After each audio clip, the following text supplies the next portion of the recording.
The conscious mind is a creative mind. The subconscious mind is a programmed mind.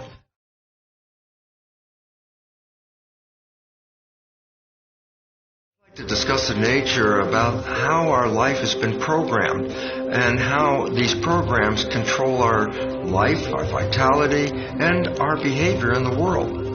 Recognize this. If you buy a new computer and you turn it on, the built-in operating system prepares it to work. But if there are no programs in that computer, then the computer can't really do anything. Well, let's now relate this to a child. When the brain develops, it's got an operating system, but there are no programs in it. So nature created the first 7 years of our lives to download behaviors by observing our parents, our siblings, and our community. And in this way, a child can learn all the behavioral characteristics necessary to be a functional member of a family and a functional member of a community. Well, however, since we are downloading the programs by observing other people, what happens if we download programs from our parents or our family and siblings that are not very positive programs, that are actually very negative programs that have an adverse effect on our health?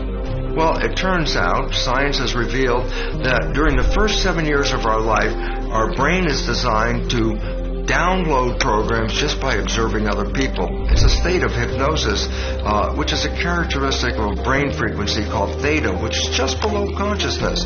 The first 7 years of a child's life is installing the programs that when consciousness kicks in at around age 7, consciousness has use of programs to create the behavior in their relationships, in their family, community, etc. We now know about 70% of those programs that we download from others are negative and disempowering and even self-sabotaging. And as we go through our life, you say, well, where are these programs? I say, well, they're in the subconscious mind. And then you say, but what's the other mind? I say, the conscious mind, that's the one that kicks in at age 7. That mind is connected to your personal identity, your spirituality. And the difference between the two is profound. The conscious mind is a creative mind. The subconscious mind is a programmed mind, a habit mind. So I say, why is it relevant? I say, well, if you're running from the conscious mind, then you're creating your life from wishes and desires and aspirations. However, if your life is under the control of the subconscious mind, it's just going to play back the programs that you downloaded from other people. Well, since other people didn't plan your wishes and your desires, the download you get may not even allow you to get into the life that you really wish for. So here comes the important issue. Are we running our lives with a conscious mind, or are we running our lives with the subconscious programs? Well, it turns out science has revealed that only 5% of the day are we operating our nervous system using the conscious mind's creative wishes and desires. 95% of the day, our life is coming straight out of the programs in our subconscious. The reason why this is happening is that when conscious mind is controlling our biology, it's sort of like a driver holding the wheel, taking us into the direction we want to go, our wishes and desires. However, when we are thinking, conscious mind has to let go of the wheel and go inside the brain. Why? Thought is an inside job. It's not outside. So what happens when consciousness is thinking? It's not driving the vehicle. I said, well, then what happens to the vehicle, our body, when consciousness is thinking? I go, subconscious is autopilot. So the moment we start thinking, biology is taken over by the programs that we acquired in the subconscious. Now here comes the problem. 95% of the day we're operating from these programs, and the vast majority of them are disempowering and self-sabotaging downloads. So we're not leading a life that takes us towards wishes and desires. We're leading a life that manifests the issues that we downloaded from other people, mostly negative. And therefore, we struggle through life. And I say, well, why is there a struggle? I said, because you're not operating from wishes and desires any longer. You're operating from the habits you got from other people. So this becomes a very profound issue, because it says then the life that we're leading has already been controlled by the downloaded programs. This is not a new idea. For 400 years, the Jesuits have told their followers, give me a child until age 7 and I will show you the man. What they were saying was actually telling people, if you give me an opportunity to download programs in the first 7 years, that will determine the child's rest of its life. Why? Because 95% of a person's life is coming from those programs. So the issue now is facing is, what should we do with these programs? And the first issue is, what are the programs? Why? Because they were being downloaded in the last trimester of pregnancy and all the way through the first 7 years of life. So basically, you weren't there when you were in the womb. And if I asked you what program did you get when you were 0, 1, or 2 years of age, you go, I have no idea, because consciousness wasn't even engaged at that point. So the first thing you need to know is, what controls your life? 95% from the programs. Yeah, but what are the programs? And here comes a simple insight. 95% of your life is coming from the program, so your life is a printout of the programs downloaded in your subconscious mind. And so significance is easy. Look at your life. The things you love and desire and wish for that come into your life, they come in because the subconscious has programs to acknowledge that. But here's the more important part.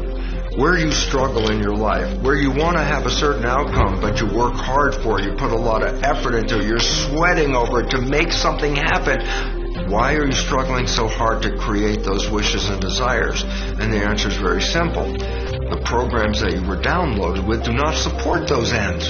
So as a result, your behavior is sabotaging you. And then, this is the link and the catch for all of it is, when you are playing subconscious programs, why are you playing them? Because conscious mind is inside thinking. And as a result, conscious mind is not observing the behavior that's coming out from the program. And since most of those programs are self-sabotaging and disempowering, you yourself don't even see that you're engaged in the process, because subconscious is playing that and conscious mind's not observing it. And why this then becomes important is, it's necessary for you to understand these programs, because we can change those programs. And when we change the programs in the subconscious, we rewrite the character of our lives. Well, the conscious mind is a creative mind. It can learn in any number of ways. Reading a self-help book, watching this particular video, going to a lecture. You can easily download new knowledge into the conscious mind. The significance is the conscious mind is creative and it can be very smart. But the issue is, downloading new knowledge into the conscious mind does not change the program in the subconscious. It's a different mind and learns in a completely different way. The subconscious mind is the habit mind. And by definition, we don't want to change habits very easily, especially, for example, consider, when did you learn how to walk? Before you were 2. I don't care what age you are at. Almost all of us never have to relearn how to walk. And I say, well, thank you, subconscious mind, because you downloaded the habit of walking, and it tries to resist any change to that. But when you get a negative belief, it also tries to resist change. So the issue is this: how can I put programs into the subconscious mind, new ones to replace the ones that are sabotaging me? And the answer is this: there are only 3 ways that you can rewrite subconscious mind. The first way is through hypnosis. This is the process that you downloaded programs in the first 7 years. So every night when you go to bed, just when your conscious mind falls asleep, your subconscious mind is in operation. So if you put earphones on as you go to bed and hear a program, it's not going into the conscious mind, but it's going straight into the subconscious mind and can reprogram it. How do you get new programs after age 7? Repetition, practice. Anything you needed to learn, you had to repeat it and repeat it to create a habit. So if you want to change a habit that's not supporting you, you have to engage a habit that does support you. If you're not a happy person, you can say every day, no matter how unhappy you are, you say to yourself repetitively, I am happy, I am happy. Over the day, you keep saying that. Guess what? Repetition, habituation will change the program, and one day you'll wake up and guess what? Your subconscious mind's already got a I am happy program. And lastly, the most effective way to change subconscious programming is through energy psychology. These are mechanisms that enhance super learning, and therefore you can download new behaviors in matters of minutes.